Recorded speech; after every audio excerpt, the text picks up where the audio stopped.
Bonjour Philippe. Bonjour Marie. Alors Philippe, on se retrouve aujourd'hui pour la suite de la dernière vidéo où tu nous as décrit dans son ensemble le triangle de Karpman. Aujourd'hui, alors à quel endroit souhaites-tu commencer? De quel coin vas-tu nous parler? De quel coin? Alors du coin, dans cette figure, le coin peut-être le plus important, celui qui tire quand même sans s'en apercevoir les ficelles de ce système, et qui est pivotal dans ce triangle, c'est vraiment le statut de victime. Alors on va regarder qu'il y a deux façons d'être victime. On peut être plutôt dans une victime soumise ou dans une victime rebelle, mais en même temps c'est quand même lui qui est vraiment au cœur du système de triangulation. Et je voulais juste préciser avant de démarrer que pour moi, il n'y a aucun jugement de valeur qu'on parle de la victime, du rôle de sauveur ou du rôle de persécuteur. Il n'y a aucun jugement de valeur. On s'est construit du mieux qu'on pouvait au regard de notre environnement. Voilà. Alors, si on redémarre sur la partie de celui qui est dans la soumission, ou qui passe beaucoup de temps dans la soumission, si on regarde pour être bienveillant déjà dans comment on se construit, voilà, qu'est-ce qui fait qu'on peut se construire,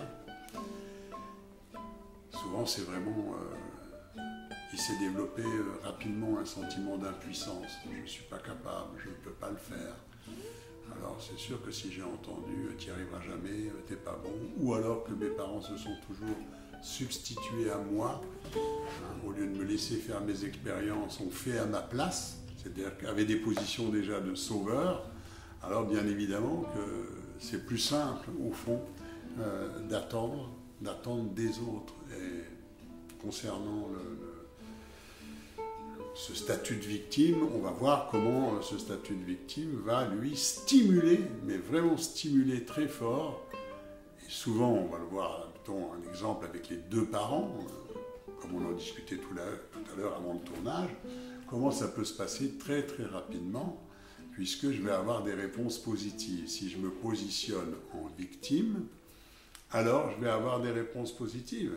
Est-ce que tu veux bien nous dire l'anecdote qu'on partageait tout à l'heure, tu sais, sur les enfants? Sur les enfants oui. Qui sont malades. Oui, ouais. je donnais cet exemple d'un enfant qui est malade, qui est souffrant et qui va se retrouver comme ça en position de victime en face d'un père qui peut être à ce moment-là persécuteur, et qui me dit oui, il y en a marre, t'es tout le temps malade, qu'est-ce que tu nous fais, tu veux pas aller à l'école? Oui, va à l'école. Et puis, qui va aussi, et là ça va bien fonctionner, qui va aller stimuler la part sauveur de la mère, qui va par contre le cajoler, lui apporter un petit lait chaud le soir, une bouillotte, voilà donc. Oui. Prendre aussi une demi-journée alors qu'elle n'a pas beaucoup de temps. Donc l'enfant va gagner quelque chose, il aura un bénéfice, il va avoir et de la compassion et de la reconnaissance. Et si ça se reproduit, bien évidemment que dans l'adulte, il va aller rechercher les mêmes bénéfices que ceux qu'il a connus en tant qu'enfant. Oui, il va continuer à se positionner comme ça pour avoir avant tout de la reconnaissance. Mais la reconnaissance, et on verra ça tout à l'heure, qui viennent de l'extérieur. Papa, maman, faites que le monde soit prévisible. Et là, il est prévisible. Dans ce jeu-là, il est toujours prévisible. Je veux me mettre dans la position de soumis. Voilà. Alors, ça va donner des situations, je pensais aussi, voilà, de ne pas arriver en retard ou d'avoir une mauvaise note en tant qu'enfant. Et puis tout d'un coup, de savoir qu'on connaît à peu près la manière dont les choses vont se faire. Ça va être assez simple, très simple même. Je vais aller chercher le persécuteur. Oui. Tu te débrouilles, tu vas à l'école, j'en ai rien à faire, et je t'emmènerai pas en voiture, voilà. Et ça c'est, tu vois, quelque chose qui va être rude, dur, plutôt de la persécution perçue par l'enfant. Mais d'un autre côté, il sait très bien que maman va prendre sa voiture, puis elle va lui faire un petit mot d'excuse, parce qu'il s'est levé en retard, comme si c'était les parents qui devaient s'excuser parce que l'enfant...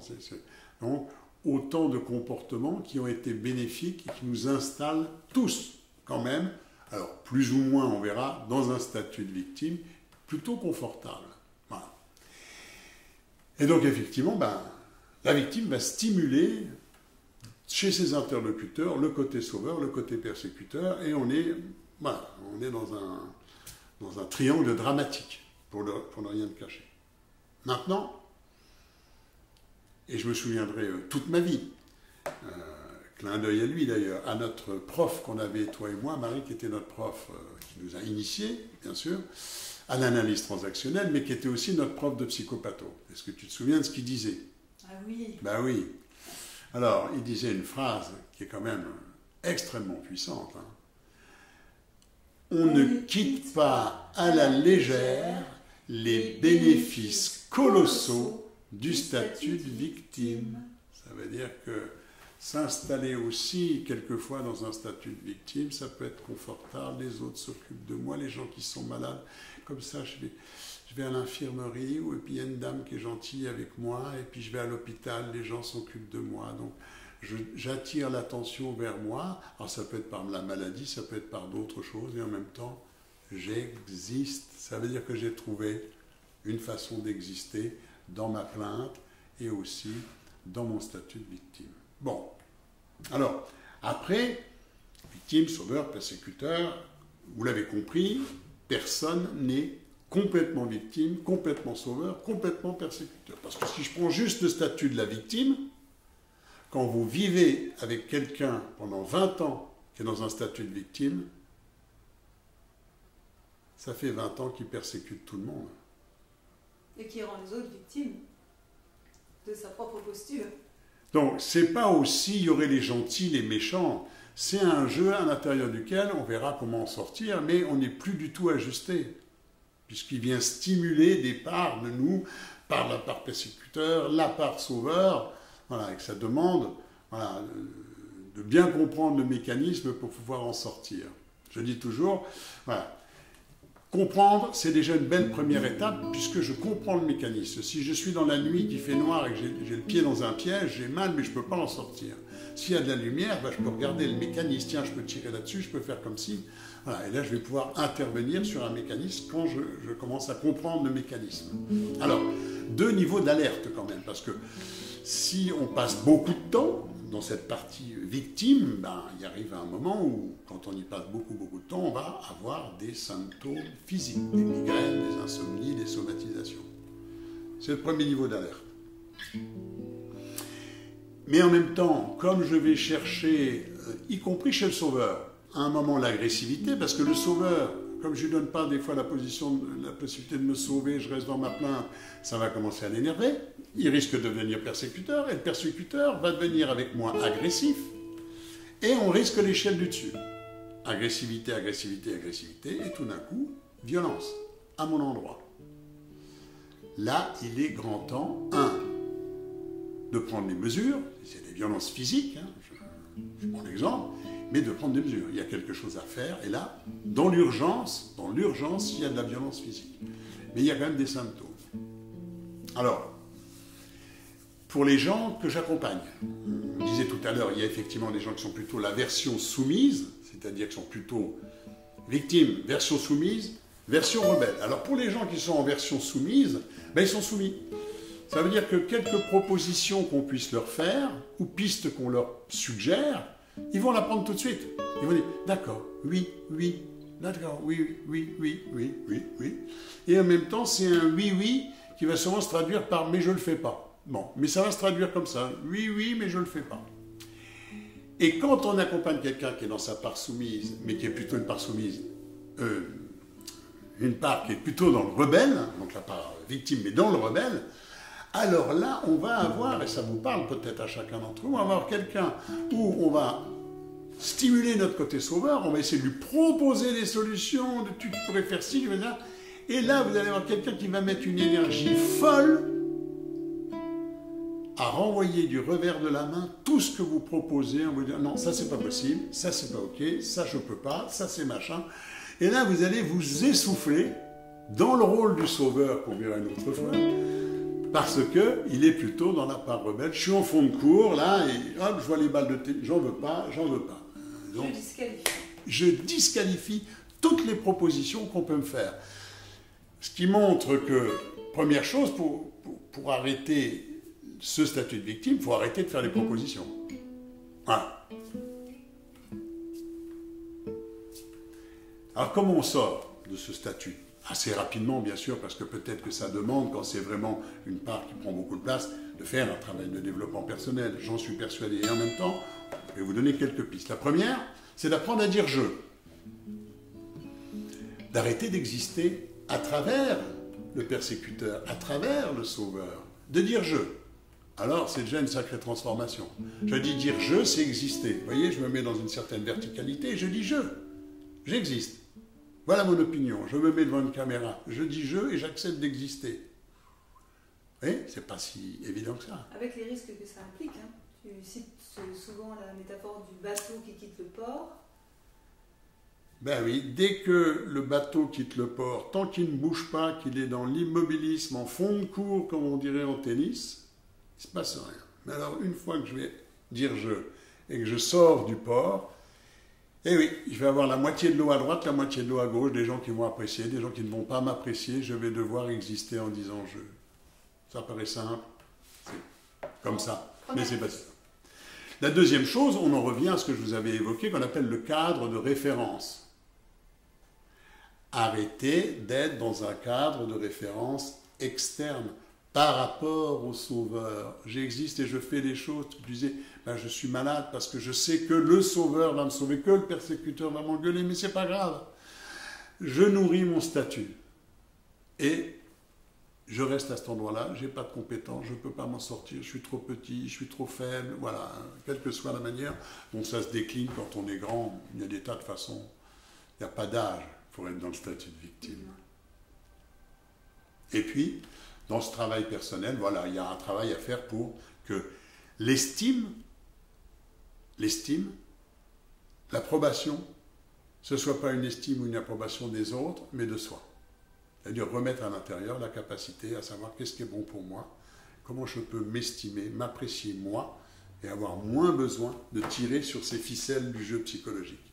Est-ce que ça va à peu près? Oui, ça va. Et alors Philippe, maintenant, ça il s'agit de soi, si on prend conscience de cet angle-là dans lequel on est dans ce statut de victime. L'entourage, lui, est-ce que l'entourage peut accompagner, aider une personne à... attention avec aider. Oui, bon. Qu'est-ce que peut faire? Comment on peut faire l'entourage? Alors c'est bien pour les trois statuts, parce que comme des fois on est victime, des fois on est persécuteur, des fois on est sauveur, donc ce serait intéressant de voir sous cet angle-là, comme tu le proposes, c'est de se dire, qu'est-ce que je peux faire quand je constate que je suis dans un jeu psychologique où l'autre se met dans une position de victime, il se positionne en victime. Ne rien lui proposer, le laisser faire ses choix et les valider. Prendre ses décisions et les valider. Tu peux le faire. Il y a quelque chose à valoriser quand il prend sa part de responsabilité, quand il dit « je ». Et surtout ne pas arrêter en tout cas de vouloir pour l'autre, de croire qu'on sait mieux que l'autre ce qui est bon pour l'autre. Donc c'est quitter aussi, parce que dans le persécuteur comme dans le sauveur, il y a une posture de toute puissance. Alors bien sûr que la puissance, on sent bien que la manipulation, elle est tirée par la victime, mais la réponse des deux autres, c'est de la toute-puissance. Ou par la force, le persécuteur, c'est comme ça, c'est pas autrement, ou par « je sais ce qui est bon pour toi ». Terrible ça, je sais ce qui est bon pour toi, le sauveur. Je me souviens que je le dis de temps en temps, je sais ce qui est bon pour toi. Ça veut dire que je nie que tu puisses exister par ta propre sensorialité. Et ça fait des mamans ou des papas, vous voyez, ils sont là avec leurs enfants, eux ils sont assis avec des amis, ils discutent gentiment, et puis ils ont un peu frais, un peu froid, on arrive à 7-8 heures, mais ils ont un gamin de 4 ans, lui, qui court comme un fou avec ses petits copains, il est tout rouge, tu vois. Et puis on entend souvent l'expression, au fond c'est « j'ai froid, mets ton pull ». C'est terrible. Je choisis en fonction de ma propre sensorialité. Je sais ce qui est bon pour toi. Il fait un peu frais, tu mets un pull. Donc tu dois forcément avoir froid aussi. Alors, quand ça se passe là, il faut bien dire que ça se passe à des tas d'autres endroits. Hein. C'est un tout petit exemple. Mais voilà. là, c'est le sauveur. Et bien sûr que c'est le sauveur. On en reparle. Il sait mieux que l'autre ce qui est bon pour lui. Bon. Donc, ne pas vouloir pour l'autre. Et puis, tu disais stimuler quoi? Ben, stimuler, j'ai confiance en toi. Tu es fort, tu as les ressources. Oui. Tu l'as déjà prouvé. Ouais, quand c'est des gens qu'on connaît depuis un certain temps, je dis non, non, non, tu sais le faire, ça. Tu sais le faire. Regarde à tel endroit. Tu sais, quand je t'avais demandé, par rapport aux enfants, admettons, quand je t'avais demandé ça, t'as réussi? Ok, ben là tu vas réussir, je le sais, j'ai confiance en toi. Et c'est donc accepter que l'autre fasse des essais, des erreurs, et le valoriser de cette façon-là. Voilà, je pense qu'on a fait le tour de ce statut de victime. J'avais noté sur un splendide prompteur que j'ai à côté de moi, hein, très moderne, puisque c'est juste à côté de toi, un paperboard, qui me sert un peu à structurer mes interventions. J'ai noté quoi? Je voulais vous remercier toutes et tous pour votre fidélité, bien évidemment, mais je voulais vous dire aussi que on peut passer à quelque chose de plus interactif. Voilà, c'est-à-dire que n'hésitez pas, faites-moi des retours, posez-moi des questions, donnez-moi des pistes, donnez-moi des exemples, voilà, que ce soit de plus en plus interactif. C'est déjà le cas, ça l'est beaucoup plus qu'au début, il y a encore de la marge. Je vous aime, je vous souhaite une belle fin de journée, et puis à bientôt pour le 3e épisode du Triangle. Avec plaisir. À bientôt, Philippe. À bientôt, Marie.